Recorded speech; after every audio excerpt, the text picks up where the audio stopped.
আসসালামু আলাইকুম। আজকে একটা ব্যাপার শেয়ার করবো। আজকে হচ্ছে উনি হচ্ছে এমডি আসিফ। তো উনি হচ্ছে আগামীকালকে এম্বাসি ফেস করবে।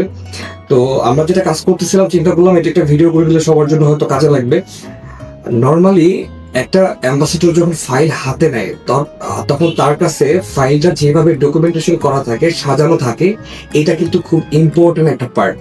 আমরা প্রতিটা ফাইলের হচ্ছে শুরুতে একটা চেকলিস্ট করি। চেকলিস্টের মধ্যে হচ্ছে এখানে যা যা আসে ওইটাকে আমরা মার্ক করে একবার এভাবে সাজায় রেডি করে গুছায় হচ্ছে আমরা একটা অ্যাম্বাসিডরের কাছে ফাইলটা হাতে তুলে দিই। এবং আল্লাহর মতে এখন পর্যন্ত আসিফ, কি বলো, তুমি তো আমাদের গ্রুপে আসছো, এখন পর্যন্ত তো কারো ভিসা রিজেক্ট হয় না। তো তোমার কি মনে হয়? ইনশাআল্লাহ পাবো, আশা করি। আল্লাহ বাকিটা আল্লাহ এখন পর্যন্ত রিজেকশন হয় নাই, 100% ভিসার ইস্যু হয়। তো আশা করি হয়ে যাবে। তো তুমি করো, আমি বলতেছি তুমি নিয়ে নাও। আচ্ছা, প্রথমে হচ্ছে পাসপোর্ট। পাসপোর্ট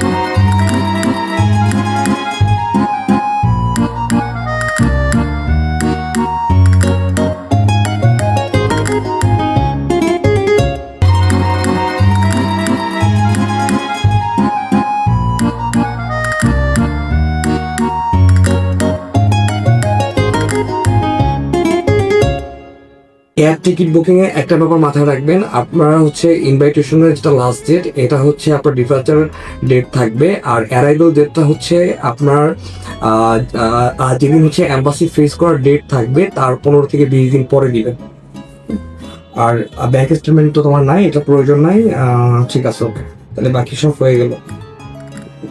ওকে, তো এইভাবে যারাই সাবমিট করেন, যে এজেন্সির মাধ্যমে সাবমিট করেন, ট্রাই করবেন ফাইলগুলোকে গুছিয়ে সুন্দরভাবে সাবমিট করার জন্য। এবং যদি পসিবল হয় ট্রাই করবেন প্রিন্ট আউটগুলা 100 GSM এ দেওয়ার জন্য।